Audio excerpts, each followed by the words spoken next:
Primeiro livro de Reis 18, hoje eu quero concluir uma série de 3 mensagens que Deus tem nos dado, que está falando dos pilares de sustentação, da visão que Deus deu para esse ministério, e na verdade deu para a sua igreja. Hoje nós vamos ler primeiro livro de Reis, capítulo 18. Todo mundo achou aí? Tem algum visitante aqui hoje? Não, né? Que a graça e a paz do Senhor Jesus esteja com todos vocês. Desculpa a grosseria do pastor, nem cumprimentou ninguém. O pastor, ele fica um pouquinho ansioso, preocupado com o relógio, né, que voa. Amém? Todo mundo achou aí? Deus abençoe vocês, tá? Vocês são joia preciosa. O irmão Jefferson estava com saudade de você, viu? Aqui é a sua casa, volte sempre. Tá bom? E depois os demais são todos da casa, né? Primeiro Reis 18. Diz assim: depois de muitos dias, no 3º ano, veio a palavra do Senhor Elias: vai, apresenta-te a Acabe, e darei chuva sobre a terra. Assim foi Elias apresentar-se a Acabe. Ora, a fome era extrema em Samaria. Acabe chamou Obadias, o mordomo. Obadias temia muito ao Senhor, porque quando Jezabel destruiu os profetas do Senhor, Obadias tomou 100 profetas e de 50 em 50 os escondeu numa caverna e os sustentou com pão e água. Disse Acabe a Obadias: vai pela terra, a todas as fontes de água e a todos os vales, pode ser que achemos erva, para que em vida conservamos os cavalos e as mulas, de modo que não percamos todos os animais. Repartiram entre si a terra que deviam percorrer. Acabe seguiu por um caminho e Obadias por outro. Estando Obadias já no caminho, Elias se encontrou com ele. Obadias conheceu e prostrou-se sobre o seu rosto e disse: és tu, meu senhor Elias? Respondeu-lhe ele: sou eu. Vai e diz a teu senhor: Elias está aqui. Porém ele disse: em que pequei, para que entregues o teu servo nas mãos de Acabe para ser morto? Tão certo como vive o Senhor teu Deus, não houve nação nem reino aonde o meu Senhor não tenha mandado a tua procura. E dizendo eles: não está aqui, faziam jurar que não te haviam achado. Agora dizes: vai e diz a teu Senhor, Elias está aqui? Poderá ser que, apartando-me de ti, o Espírito do Senhor te leve, não sei para onde, e vindo eu dar as novas a Acabe, e não ter te achado ele, me matará. Porém eu, teu servo, temo ao Senhor desde a minha mocidade. Porventura não disseram ao meu Senhor o que fiz, quando Jezabel matava os profetas do Senhor, como escondi 100 homens dos profetas do Senhor, de 50 em 50 numa caverna, e os sustentei ali com pão e água? E agora tu dizes: vai e diz ao teu Senhor, Elias está aqui, ele me matará. Disse Elias: tão certo como vive o Senhor dos exércitos, perante cuja face estou, deveras hoje me apresentarei a ele. Então foi Obadias encontrar-se com Acabe, anunciou-lhe o ocorrido, e foi Acabe ter com Elias. Vendo Acabe a Elias, disse-lhe: és tu o perturbador de Israel? Respondeu Elias: eu não tenho perturbado Israel, mas tu e a casa do teu pai deixaste os mandamentos do Senhor e seguiste os Balaíns. Agora manda reunir a mim todo Israel no Monte Carmelo, e traz os 450 profetas de Baal e os 400 profetas do poste ídolo, que comem da mesa de Jezabel. Então Acabe convocou todos os filhos de Israel e reuniu os profetas no Monte Carmelo. Elias se chegou a todo o povo e disse: até quando vocês cochearão entre 2 pensamentos? Se o Senhor é Deus, seguiu, mas se ele é Baal, seguiu. Porém o povo não me respondeu nada. Então Elias disse ao povo: só eu fiquei dos profetas do Senhor, mas os profetas de Baal são 450 homens. Deem-se-nos 2 novilhos, escolham eles para si um novilho, e os dividam em pedaços, e o ponham sobre a lenha, porém não me metam fogo. Eu prepararei outro novilho, e o porei sobre a lenha, e não me meterei fogo. Então invocai o nome do vosso Deus, e eu invocarei o nome do Senhor. O Deus que responder por meio de fogo, esse é Deus. E todo o povo respondeu: é boa esta palavra. Disse Elias aos profetas de Baal: escolhi para vós um dos novilhos e preparai o primeiro, porque sois muitos. Invocai o nome do vosso Deus, mas não coloquem fogo. Tomaram o novilho que lhes fora dado e o prepararam. Então invocaram o nome de Baal, desde a manhã até o meio-dia, dizendo: ah, Baal, responde-nos. Porém não houve voz, ninguém respondeu. E saltaram ao redor do altar que tinham feito. Ao meio-dia Elias começou a zombar deles, dizendo: clamai em altas vozes, pois ele é Deus. Talvez esteja pensando, ou tenha alguma coisa que fazer, ou que intente alguma viagem. Talvez esteja dormindo e necessite que desperte. Assim eles clamavam em altas vozes, se retalhavam com facas, com lancetas, conforme o seu costume, até derramarem sangue. Passou o meio-dia e continuaram a profetizar até a hora da oferta de cereais. Porém não houve voz, nem resposta, nem atenção alguma. Então Elias disse a todo o povo: chegai-vos a mim. Todo o povo se chegou a ele, e Elias reparou o altar do Senhor, que estava em ruínas. Tomou Elias 12 pedras, segundo o número das tribos dos filhos de Jacó, ao qual viera a palavra do Senhor, dizendo: Israel será o teu nome. Com as pedras edificou um altar em nome do Senhor, e fez um rego em redor do altar, grande o suficiente para caber 2 medidas de semente. Armou a lenha, dividiu o novilho em pedaços e colocou sobre a lenha. Então disse: enchei de água 4 cântaros e derramai sobre o holocausto e sobre a lenha. Disse mais: fazei a segunda vez, e fizeram a segunda vez. Disse ainda: fazei a terceira vez, e fizeram a terceira vez. A água correu ao redor do altar e também encheu o rego. Quando chegou a hora da oferta de cereais, o profeta Elias aproximou-se e disse: ó Senhor Deus, Deus de Abraão, de Isaque e de Israel, manifesta-se hoje que tu és Deus em Israel, e que sou eu teu servo, e que segundo a tua palavra eu fiz todas estas coisas. Respondeu-me para que este povo conheça que tu, Senhor, és Deus, e o que fizeste voltar o seu coração. Então caiu fogo do Senhor e consumiu o holocausto, a lenha, as pedras, o pó, e ainda lambeu a água que estava no rego.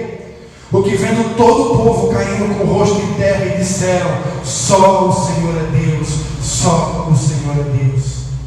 Disse Elias: agarrai os profetas de Baal, que nenhum deles escape. Agarraram-nos Elias e os fez descer aos ribeiros de Quizon, e ali os matou. E disse Elias a Acabe: sobe, come e bebe, porque há ruído de abundante chuva. Subiu Acabe a comer e a beber, mas Elias subiu ao cume do Carmelo, inclinando-se por terra, meteu o rosto entre os joelhos e disse ao seu moço: sobe, olha para a banda do mar. Ele subiu, olhou e disse: não há nada. Então disse Elias: volta lá 7 vezes. A 7ª vez disse: levanta-se do mar uma nuvem do tamanho da mão de um homem. Então disse Elias: sobe e diz a Acabe: aparelha o teu carro e desce, para que a chuva não te apanhe. Em pouco tempo os céus se enegreceram de nuvens e vento, e caiu uma grande chuva. E Acabe subiu ao carro e foi para Jezreel. O poder do Senhor veio sobre Elias, e cingindo ele os lombos, correu adiante de Acabe até a entrada de Jezreel. Feche seus olhos, estenda sua mão direita sobre a minha vida. Pai Santo, em nome de Jesus, mais uma vez nós estamos aqui diante do teu trono para nos oferecer como instrumento em tuas mãos. Está aqui a tua palavra, Senhor. Está aqui esse microfone, está aqui a minha vida, e mais uma vez nós nos colocamos diante de ti como instrumentos, como vasos de barro, para que a honra e o poder seja do Senhor. E te pedimos: ministra o coração da tua igreja, conforme aquilo que o Senhor tem planejado e preparado para a noite de hoje, desde a fundação do mundo. E saibam todos que há Deus em Israel, em nome de Jesus. Amém? Amém? Glórias a Deus. Aleluia. Quero colocar o tema dessa mensagem, né? Recebendo a bênção do alto. Quantos querem receber a bênção do alto? Amém? Semana passada nós pregamos sobre construir o nosso milagre. E aprendemos que alguns milagres que para serem executados, para que aconteçam, eles precisam ser construídos. E isso fala de colocar as coisas em ordem, né? Não existe progresso sem ordem. Então primeiro a gente coloca as coisas em ordem, nós nos purificamos, nós nos santificamos, nós nos preparamos para receber a bênção, e aí Deus entrega a bênção. E hoje nós vamos estar falando sobre um terceiro elemento, porque há 3 semanas atrás nós pregamos sobre a adoração, sobre oferecer a nossa vida como sacrifício vivo. Depois pregamos sobre a santificação, sobre a purificação, sobre colocar a vida em ordem. E hoje nós vamos estar falando sobre a unidade. Eu queria pedir mais uma vez para o Darlan. Dessa vez ele vai pegar o quadro do meio, né? E vai colocar naquele lugar de sempre. E hoje nós vamos estar falando sobre o segundo pilar, em ordem aqui da palavra de Deus, o terceiro, que faz parte dessa série de mensagens que tratam desse novo tempo que Deus está começando, que quer começar nas nossas vidas. Deus verdadeiramente está colocando tudo em ordem, e o Espírito Santo ele está tratando de restaurar princípios e valores que já foram ensinados há muito tempo, que precisam ser resgatados para que o propósito de Deus se cumpra e as promessas de Deus também venham a ser alcançadas por cada um de nós. Amém? O texto que Deus me deu para estar falando sobre unidade, para estar falando, na verdade, nós não vamos pregar sobre unidade, nós vamos falar sobre um pouquinho sobre comunhão, união e unidade, porque existe uma certa confusão que é feita na mente e muitas vezes nós confundimos esses 3 termos. Todos os 3 são importantes, todos os 3 estão ligados a essa imagem, e por isso que nós vamos estar falando um pouquinho sobre cada um deles. Mas antes de estar falando sobre comunhão, sobre união e unidade, você vai entender por que Deus nos deu esse texto de 1 Reis, capítulo 18. Esse texto é um texto que tem tudo a ver com o processo que a nação brasileira e que a igreja brasileira está passando. A Bíblia diz que há 3 anos e meio não chovia sobre Israel.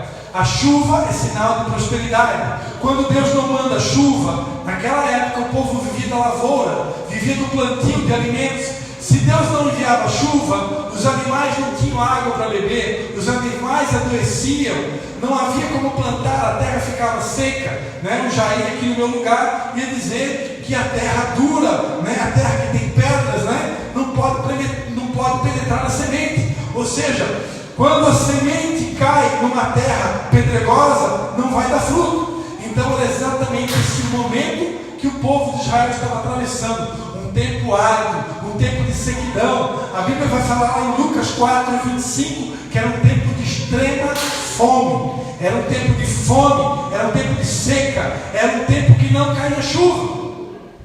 E o profeta Elias, o homem de Deus, estava à margem, né? Muitas pessoas deixaram ele de lado, porque a esposa do rei Acabe, chamada Jezabel, ela achava que aquele problema da seca, aquele problema da fome, estava no maldito do homem de Deus chamado Elias. O problema que ele era considerado o devastador de Israel. Ele era o culpado, porque ele estava tentando trazer um avivamento para a nação, ele estava tentando restaurar os princípios de Deus. E ela achava, então Jezabel, que por causa daquele homem, os deuses de Baal, aliás, o Deus Baal, estava punindo o povo.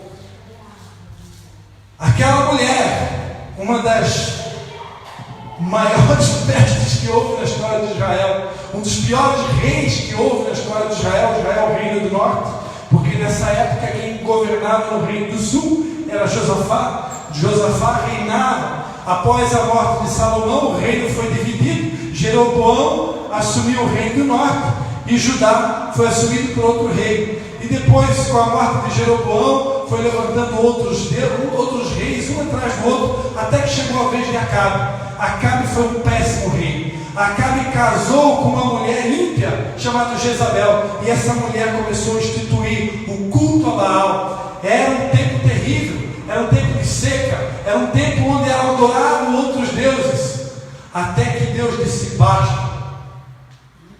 E Deus então chama Elias e disse: Elias, agora vai e se apresenta a Acabe. É tempo de eu começar um avivamento, é tempo de eu despertar esse povo, é tempo de eu trazer esse povo de volta para mim. E Elias então se encontra com Obadias, o enviado de Acabe. Obadias morrendo de medo com aquele encontro, porque ele sabia que agora ele não poderia mentir para Acabe. E Elias sem um pouquinho de medo. Elias tinha tanta convicção que Deus estava com ele, que ele não tinha medo de enfrentar nada. Essa semana eu gravei um áudio para a igreja falando sobre o medo. Quando estamos distantes de Deus, o medo, ele toma conta. Elias é uma pessoa, naquele momento, totalmente desprovida de medo. Ele sabia que Deus estava com ele. Ele estava debaixo de uma ordem de Deus. E Elias então diz para Obadias: fica tranquilo. Pode avisar para Elias, pode avisar para cá que tu se encontrou comigo. Eu não estou com medo não. Vai lá, fala para ele: tu se encontrou, eu estou aqui, eu quero falar com ele. E hoje mesmo eu vou falar com ele. Aí Obadias: não, mas você pode morrer, eu posso morrer. Ele disse: não, vai lá e avisa que hoje mesmo eu vou me encontrar com ele. E aí o grande profeta Elias se encontra com aquele rei terrível, Acabe. E ele faz um desafio. Ele disse: olha, manda chamar todo o povo de Israel hoje, nós vamos lá no Monte Carmelo.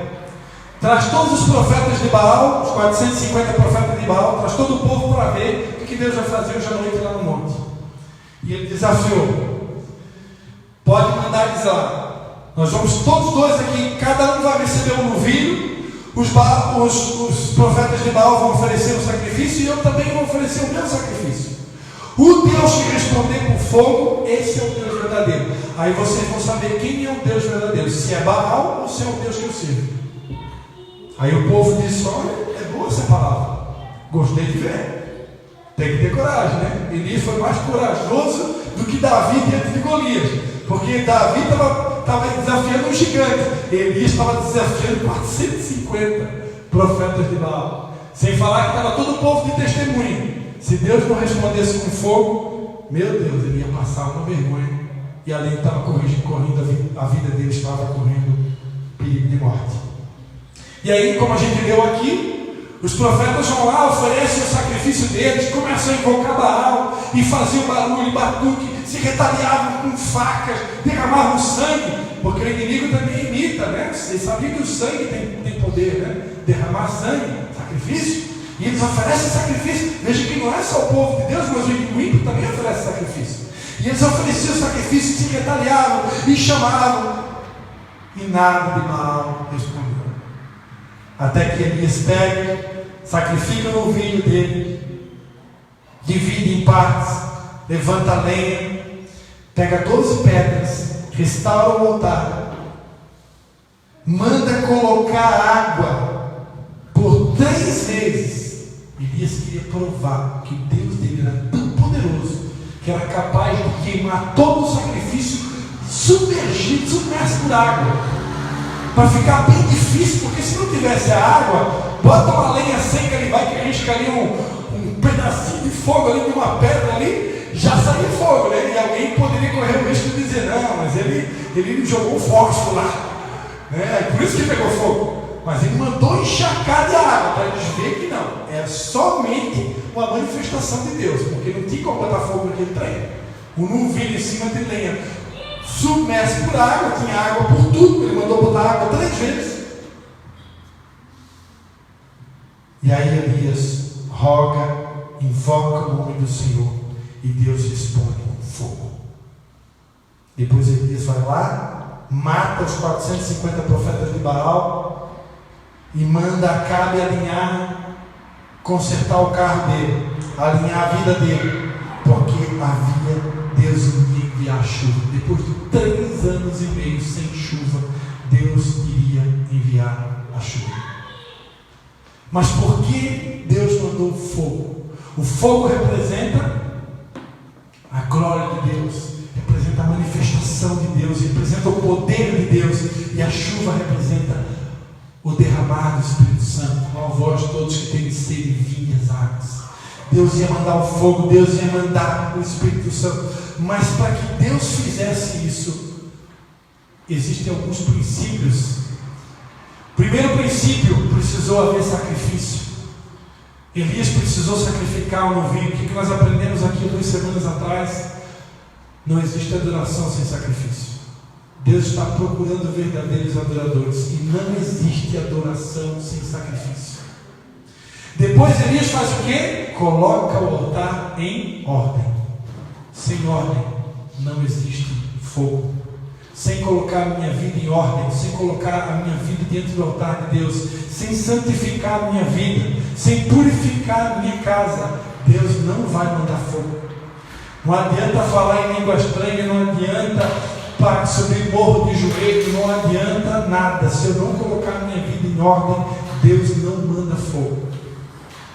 Mas antes, então nós vimos nessa passagem o sacrifício e a ordem.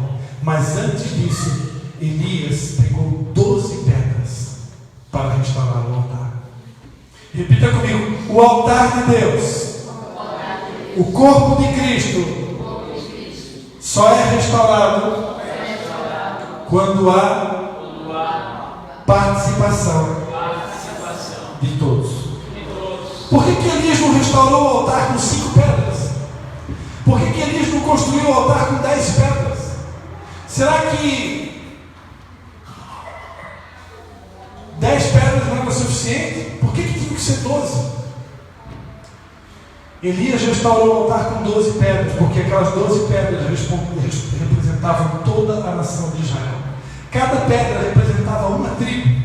E Deus não aceitaria o sacrifício meia boca. Deus não aceita nada imparcial. Precisava ficar registrado que o fogo ia descer sobre um altar com 12 pedras, porque as 12 pedras representavam as 12 tribos de Israel. A Bíblia diz no Salmo 133: ó quão bom e quão suave é que os irmãos vivem em união. É como óleo precioso derramado sobre a cabeça, que desce pela barba e a barba de Arão até a gola das suas vestes. É como o orvalho de Hermon quando desce sobre os montes de Sião. Ali o Senhor ordena a bênção e a vida para sempre. As 12 pedras representavam as 12 tribos. É como hoje, nos dias de hoje, existem inúmeras denominações. Para salvar essa cidade, Deus precisa de todas as denominações cristãs e evangélicas. O avivamento vem através da união das tribos. Por isso, as 12 pedras.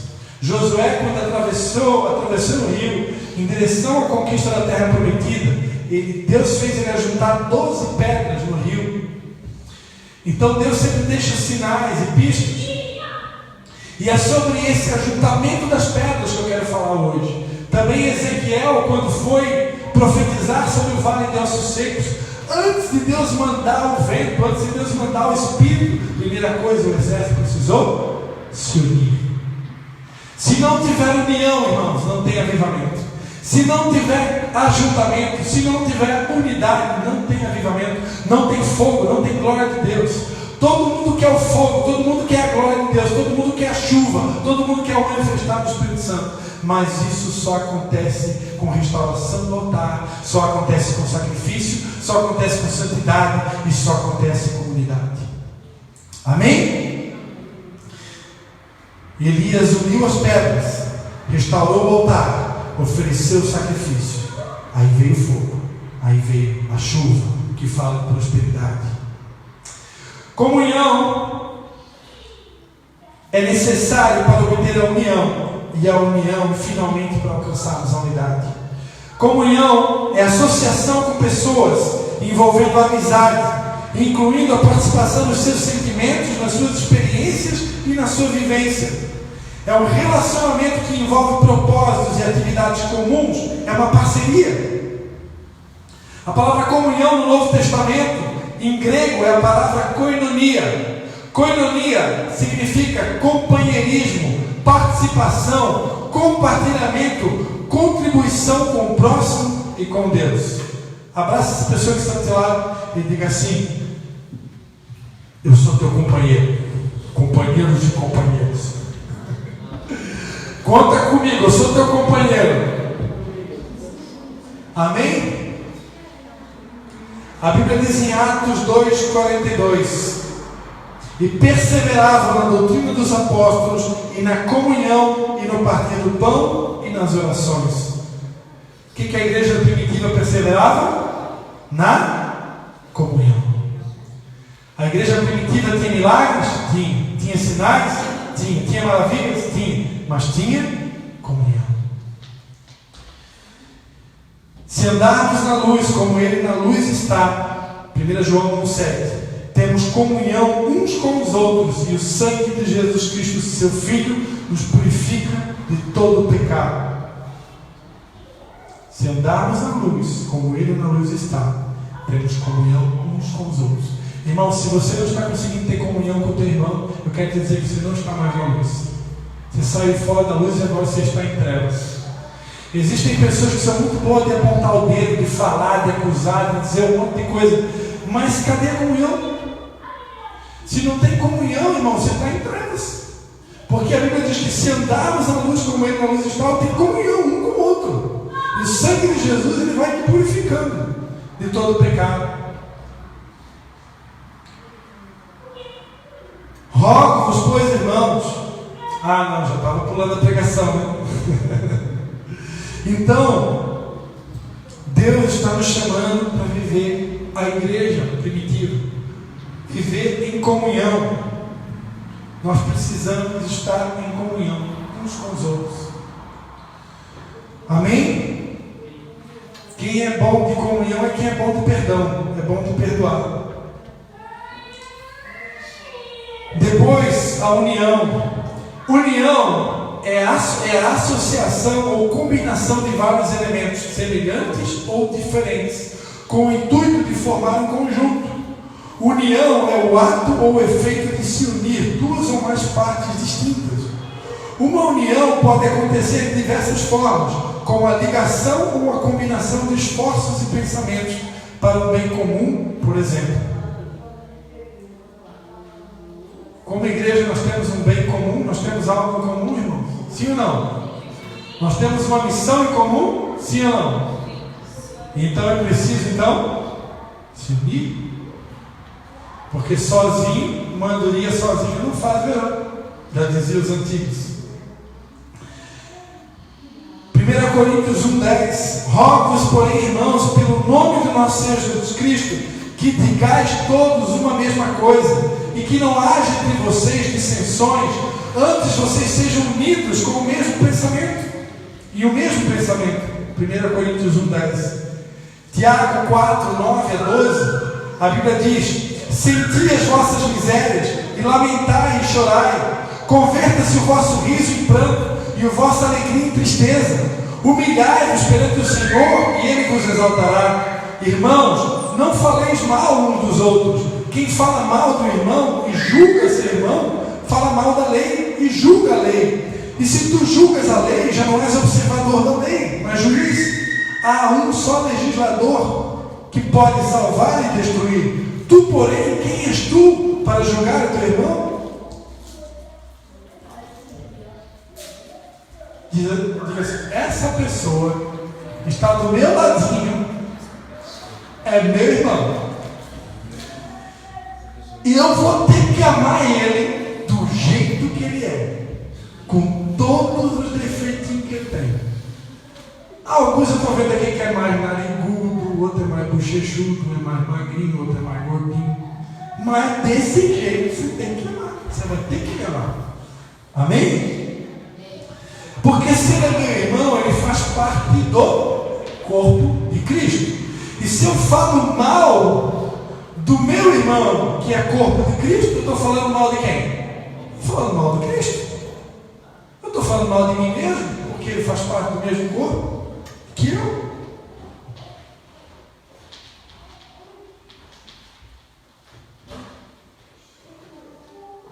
A Bíblia diz em 1 Coríntios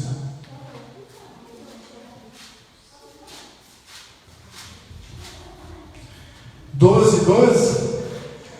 Assim como o corpo é um e tem muitos membros, e todos os membros, sendo muitos, formam um só corpo, assim é Cristo também.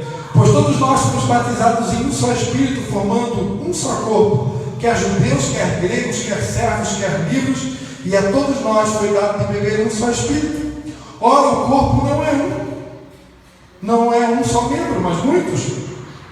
Se o pé disser, porque não sou mão, não sou do corpo, não será por isso do corpo? E se a orelha disser, porque não sou olho, não sou do corpo, não será por isso do corpo? Se todo o corpo fosse olho, onde estaria o ouvido? E se fosse todo o ouvido, onde estaria o olfato? Mas Deus colocou os membros no corpo, cada um deles como Ele quis. E se todos fossem um só membro, onde estaria o corpo? Pois há muitos membros, mas um só corpo. O olho não pode dizer à mão, eu não tenho necessidade de ti, nem ainda a cabeça aos pés, eu não preciso de ti. Antes, os membros do corpo que parecem ser mais fracos são necessários, e os que nos parecem menos honrosos no corpo, a esses nós honramos muito mais, e aos que em nós são menos decorosos damos muito mais honra, porque os que em nós são mais nobres não têm necessidade disso. Mas Deus assim formou o corpo, dando muito mais honra aos que tinham falta dela, para que não haja divisão no corpo, mas antes tenham os membros igual cuidado uns dos outros. De maneira que se um membro padece, todos os membros padecem com ele. E se um membro é honrado, todos os membros se alegram com ele. Ora, vós sois o corpo de Cristo, e individualmente membros desse corpo. E por último, vem a unidade. A unidade, a palavra unidade, ela tem origem no termo latim. Quando Elias pegou as 12 pedras, ele juntou as 12 pedras. Está falando de união. Juntar, união. Juntar para um propósito. Qual era o propósito de Elias? Juntou as 12 pedras para restaurar o altar e preparar o altar para o sacrifício, para a vinda do fogo de Deus.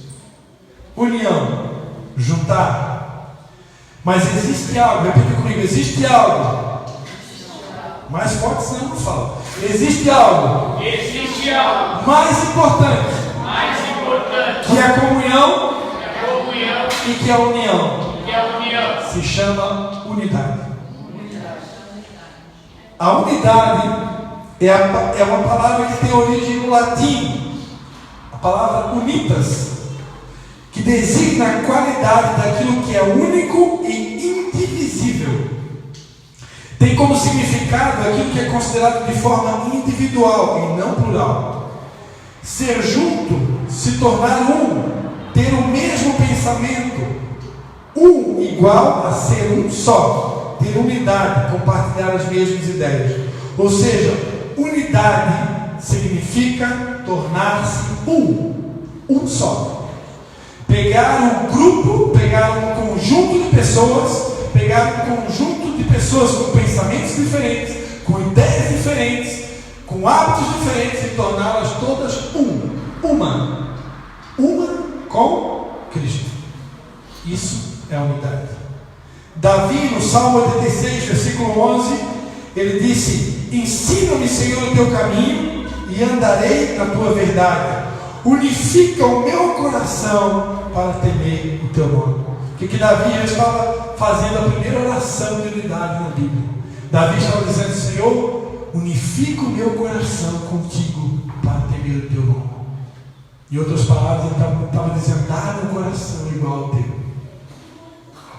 Em João 17:21, a oração sacerdotal de Jesus disse: para que todos sejam um, como tu, Pai, o és em mim e eu em ti, que eles também sejam um em nós, para que o mundo creia que tu me enviaste. Jesus está orando para que todos nós nos tornemos um com o Pai, assim como Jesus é um com o Pai, assim como o Espírito Santo é um com o Pai. Por que a unidade, irmãos, é tão preciosa? Por que alcançar a unidade da igreja, do corpo de Cristo, é tão importante para Deus? Aqui esse texto tem a resposta. para que o mundo creia que tu me enviaste. Se houver unidade, se houver comunhão, unidade da igreja, se houver unidade entre o corpo de Cristo aqui em Nova Trento, a Bíblia diz que Deus vai ordenar a bênção, a Bíblia diz que Deus vai mandar fogo do céu, a Bíblia diz que Deus vai mandar chuva, vai haver um tempo de prosperidade, vai haver um avivamento sobrenatural, e todos crerão que Jesus é o Cristo. Amém ou não amém? Por isso, irmão, que existe tanta guerra. Por isso Satanás trabalha tanto para dividir o corpo. Por isso que Satanás trabalha 24 horas para colocar você contra a sua esposa, para colocar você contra os seus filhos, para colocar você contra o seu marido, para colocar você contra o seu pastor, para colocar você contra o seu discípulo, para colocar você contra o seu vizinho. O diabo não quer união, o diabo não quer comunhão, o diabo quer a divisão. Eu digo sempre que na matemática de Deus não existe subtração e divisão, somente adição e multiplicação, né? Mas o diabo, ele gosta da divisão e da subtração, né? Ele quer subtrair, ele quer dividir, ele quer menos pessoas. Vamos tirar mais gente, vamos tentar arrancar mais gente desse ministério, está crescendo muito, vamos arrancar. O diabo quer subtrair, ele quer dividir, quer causar divisão no corpo. Deus quer multiplicar. Que todos sejam um, para que o mundo creia que tu me enviaste. Irmãos, eu creio nessa palavra. Eu nunca vou me esquecer um dia, eu já contei aqui.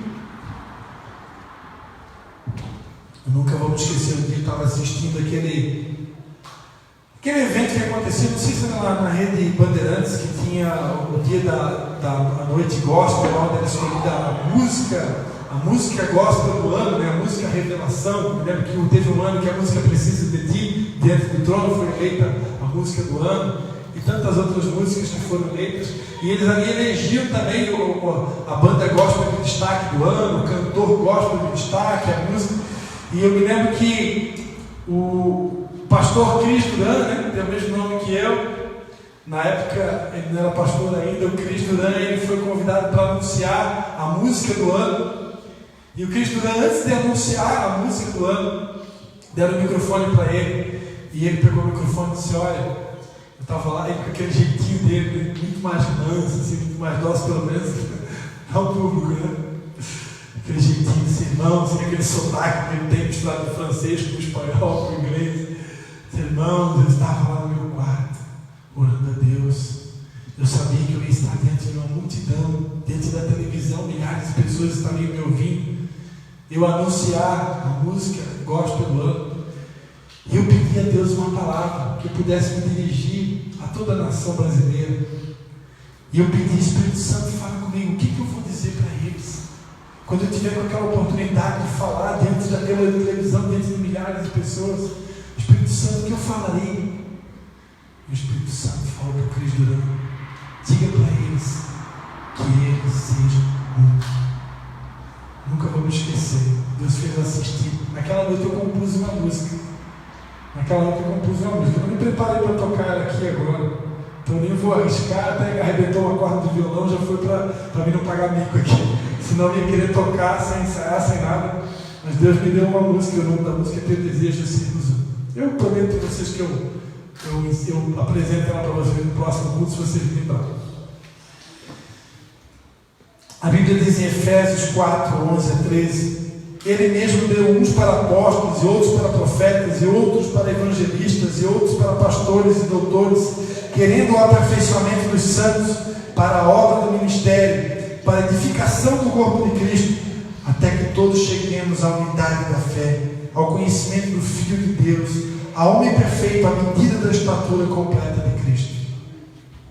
Você sabe por que Deus levanta profetas, apóstolo, pastor, mestre, evangelista?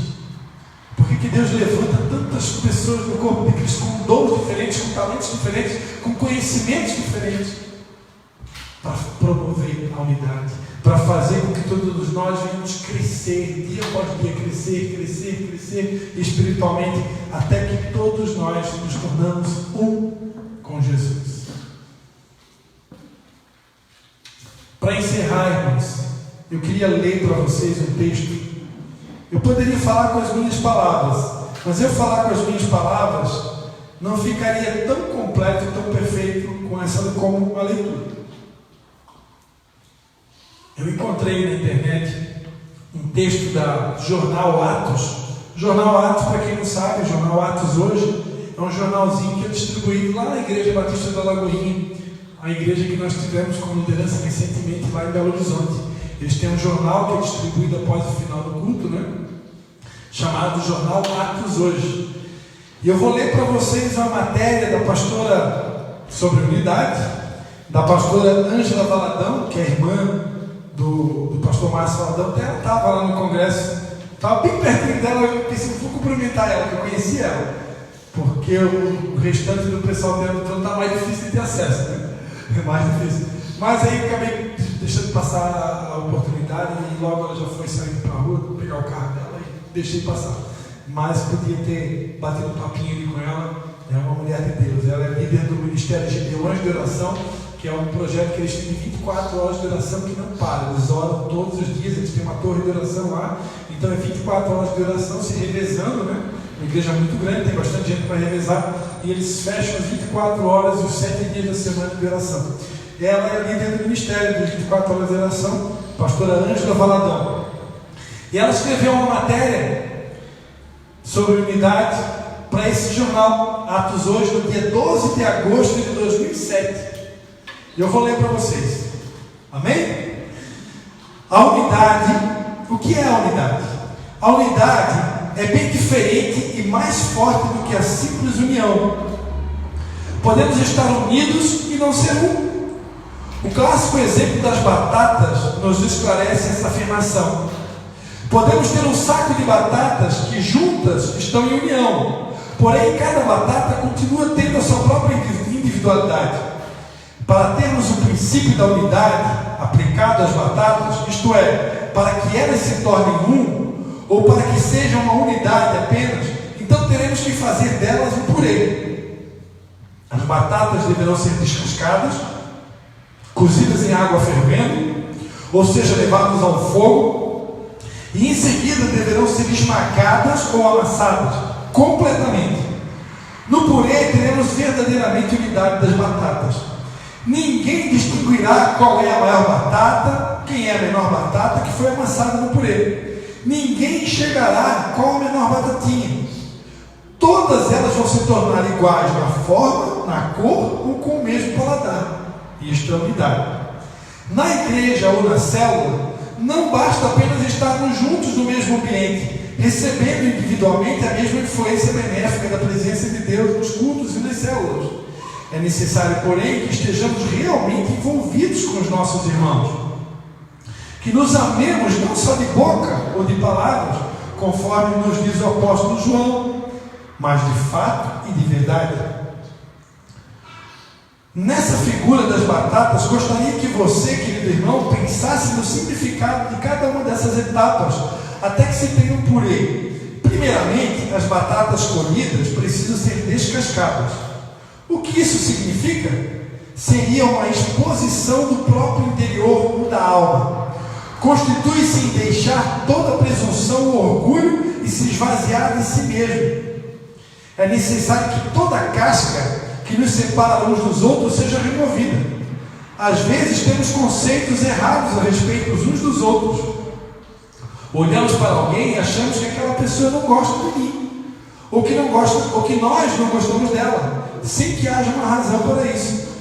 Temos nossas cascas de proteção e não queremos nos envolver com os outros ao nosso redor.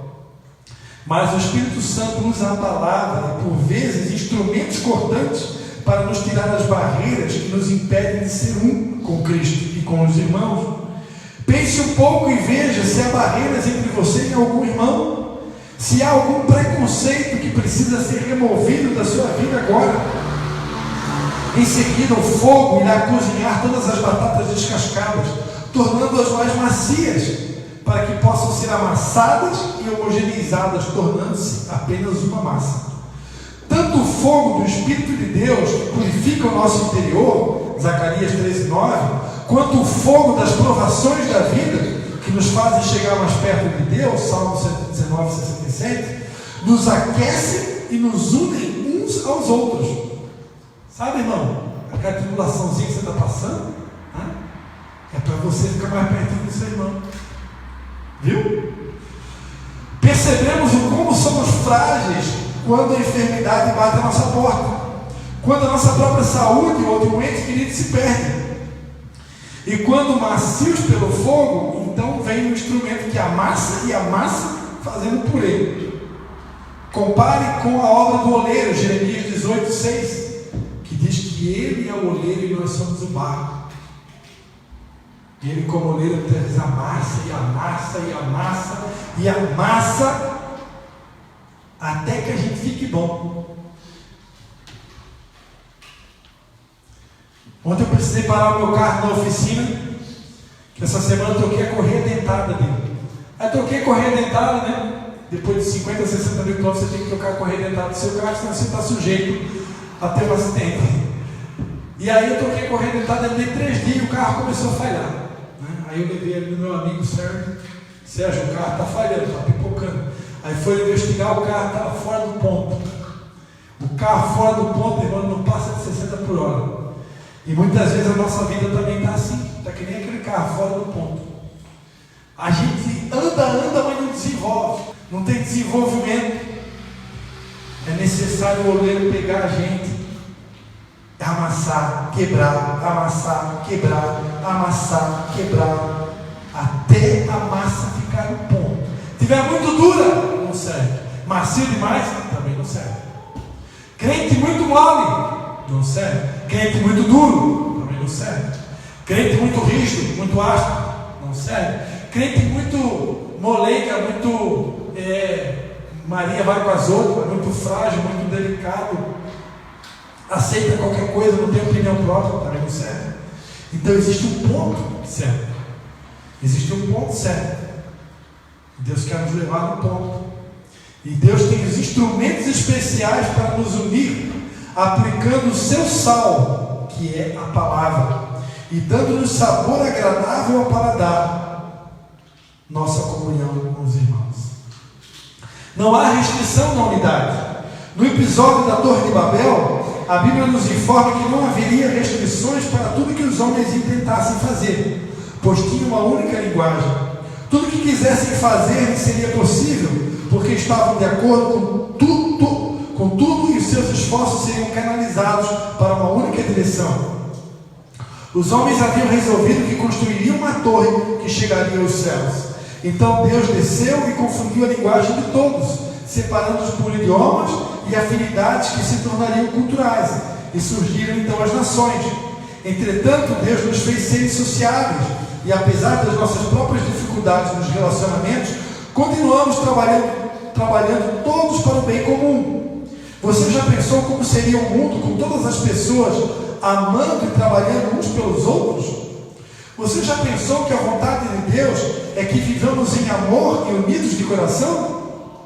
A linguagem do crente é o louvor. O estilo de vida do crente deveria ser de amor. Não deve haver lugar para murmurações nem contendas entre nós, uns ajudando aos outros. As aves de migração voam grandes distâncias que jamais poderiam percorrer se não estivessem juntas. Os gansos selvagens, por exemplo, eles voam em formação de V pelos céus, e isto não é por acaso. O líder vai à frente, bem na ponta do V.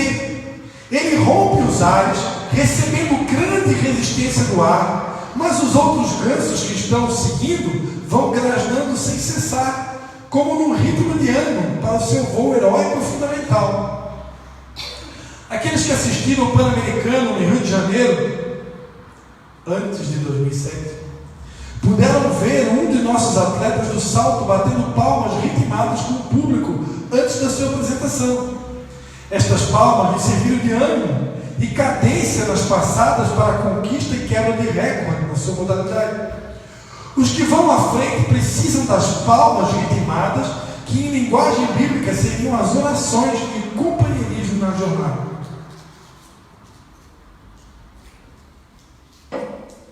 No caso dos gansos selvagens, há sempre o revezamento do líder.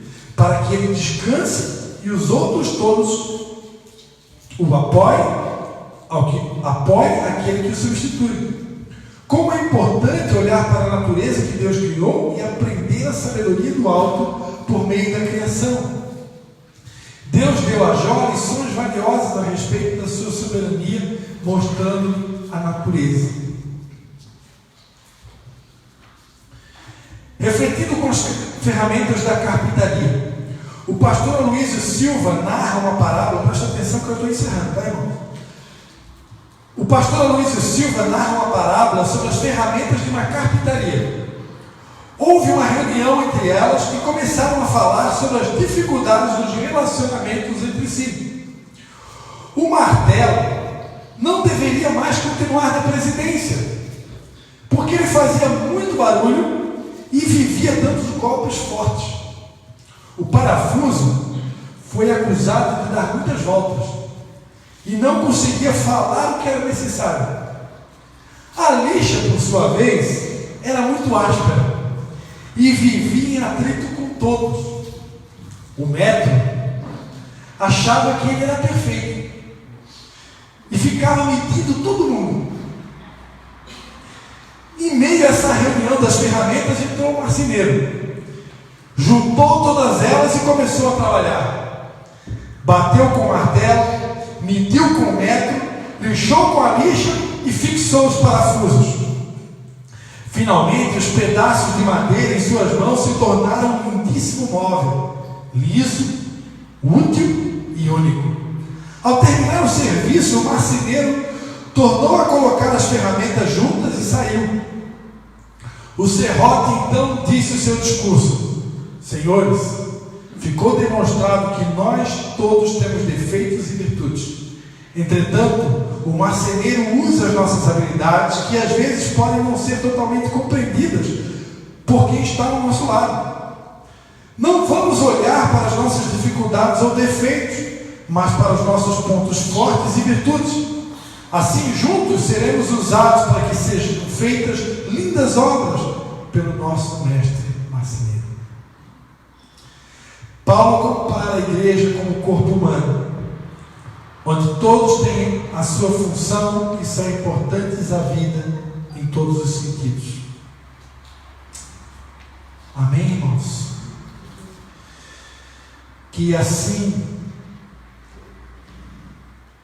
como esses gansos que andam em formato de V, auxiliando uns aos outros para romper com o vento, com o obstáculo, com a resistência do ar, assim como os ciclistas, que andam em pelotão, um rompendo a barreira à frente do outro, para que os que estão atrás não se cansem, assim como esses objetos dessa carpintaria se uniram para formar uma linda obra, um lindo móvel, assim que nós, igreja, possamos nos unir, como neste quadro nós vimos o desenho de uma família. A maior união, a maior comunhão e a principal unidade deve começar na nossa família. Por isso Satanás ele trabalha tanto para destruir a família. A igreja, ela nada mais é o corpo de Cristo do que um conjunto de famílias. Deus quer pegar esse conjunto de famílias, que é a base da sociedade. Ele quer unir, primeiramente, e tornar esse conjunto de famílias um com Cristo. Um exército de discípulos de Jesus, de pessoas semelhantes a Jesus. Por isso existe tanta batalha, Satanás tentando destruir em primeiro lugar a família e destruir, por conseguinte, a sua igreja. Queridos, você está começando a entender o porquê. Por que muitas vezes Deus permite tribulações? Por que muitas vezes nós sentimos que estamos sendo raspados, estamos sendo descascados como aquelas batatas? Muitas vezes nós nos sentimos que estamos passando por águas ferventes, que estão nos purificando. Por que todo esse desconforto? Por que é tão necessária essa purificação? Para que sejamos um com Cristo. Existem barreiras, existem cascas, existem religiosidade, existem resistências em nós que precisam ser removidas. A Bíblia diz que o olho não pode dizer para o pé, não tem necessidade de ti, o pé não pode dizer para a cabeça, eu não preciso de ti, a cabeça não pode dizer para a língua, eu não preciso de ti, a boca não pode dizer para o ouvido, eu não preciso de ti. Aqui na igreja, todos são importantes, todos são preciosos. Ninguém pode achar aqui que eu sou mais importante, eu sou melhor, eu sou... Não, ninguém é nada. Enquanto a gente achar que é alguma coisa, enquanto a gente achar que pode alguma coisa sem o nosso irmão, sem a ajuda do meu irmão, a gente não vai a muito lugar. Já dizia o pregador, o homem que cresceu sozinho fez alguma coisa errada no caminho. Então Deus está me chamando, né? Se o pastor Andraci estivesse aqui hoje à noite, ele diria assim: Deus está me chamando para ser igreja. Deus está me chamando para ser de fato igreja. Amém, irmãos? Nós precisamos pedir ao Espírito Santo ouvidos atentos. Atentos. E mais do que o ouvido atento, eu preciso ter um coração sensível, para que a gente não venha falhar como igreja. Precisamos estar atento aos nossos irmãos, atento uns aos outros, às necessidades uns dos outros. Às vezes a gente escuta dizer assim, como eu já escutei pessoas dizer assim: ah, fulano de tal está triste, né? Não é, pastor? Ou ontem eu escutei: ah, o pastor está triste. Eu vim dizer que o pastor está triste. Irmãos, se você identificar que alguém está triste, ou perceber que alguém está triste, Deus permitiu isso para você interceder por aquela pessoa, não é? É claro que todos nós estamos sujeitos a ter momentos de tristeza. Agora, nós, como servos de Deus, não podemos permanecer tristes. Eu já preguei sobre isso. A gente tem que se levantar, buscar força em Deus e continuar. Agora, interessante que muitas vezes as pessoas elas só enxergam essas coisas, mas não fazem nada para mudar, né? Se você está enxergando alguma coisa, a pessoa tal está triste, a pessoa tal está necessitada, a pessoa tal não sei o que. Se Deus está te mostrando algo, é para te fazer algo, né?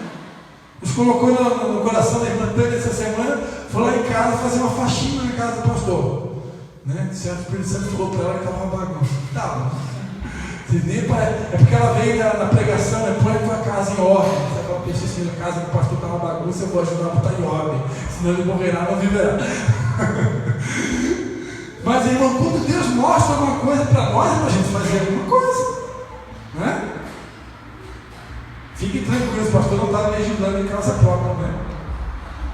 Eu só estou querendo dizer que às vezes a gente escuta as pessoas dizer: ah, tal coisa, fulano tal coisa, Beltrano tal coisa, irmão tal coisa. Não, se Deus está te mostrando alguma coisa, é para a gente orar. Se tiver que fazer alguma coisa, você faz, mas em primeiro lugar, ora. Mas tem gente que fica falando e não faz nada, nem ora, né? Meu Deus, se ele é meu irmão, tem que orar, no mínimo orar, e depois agir quando for necessário agir. Para agir é bom ouvir o Espírito Santo, mas às vezes tem coisas, né? Tem coisas que a gente não precisa nem ouvir o Espírito Santo, porque se há uma necessidade, algo que a gente está aqui precisa ser solucionado, a gente vai lá e soluciona. Amém, irmãos? Eu quero colocar uma música. Eu ensaiei hoje de tarde várias músicas. Tem a música do Deus de Elias, tem aquela música do Fernandinho, né? Caia fogo do céu e queima esse altar. E aí eu procurei um monte de música e não deu certo. Aí quando eu cheguei aqui, eu disse: Espírito Santo, pelo amor de Deus, se eu tiver que colocar uma música, eu quero que tu me diga qual música é para colocar, porque eu escolher não dá certo. Aí o Espírito Santo me deu uma música para colocar. Eu queria que você fechasse seus olhos.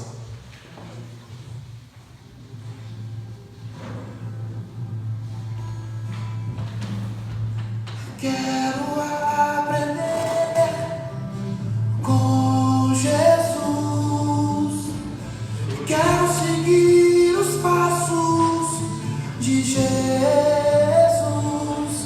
Ele é o amor e eu quero ser também. Ele ensinou que tudo é nada sem amar. Amar sem preconceito, amor sem diferença. Quero aprender a perdoar com Jesus. Eu também não merecia e Ele me perdoou. Somos filhos do mesmo Pai, família de Deus. Vamos viver o amor. Deus é amor. Quero amar a Deus sobre todas as coisas e ao próximo como a mim mesmo. Me importar com a dor do meu irmão, como se fosse minha dor. Aprender a perdoar é o que queres de mim. Que eu viva o amor, que eu viva pra amar.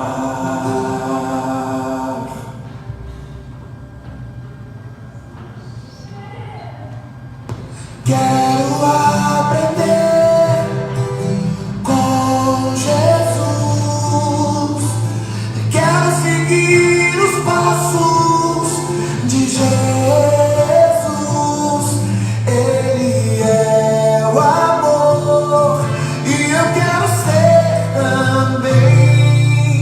Ele ensinou que tudo é nada sem amar. Amar sem preconceito, amor sem diferença. Quero aprender a perdoar com Jesus. Eu também não merecia e Ele me perdoou. Somos filhos do mesmo Pai, família de Deus. Vamos viver o amor. Deus é o amor. Quero amar a Deus sobre todas as coisas e ao próximo como a mim mesmo. Me importar com a dor do meu irmão, como se fosse minha dor.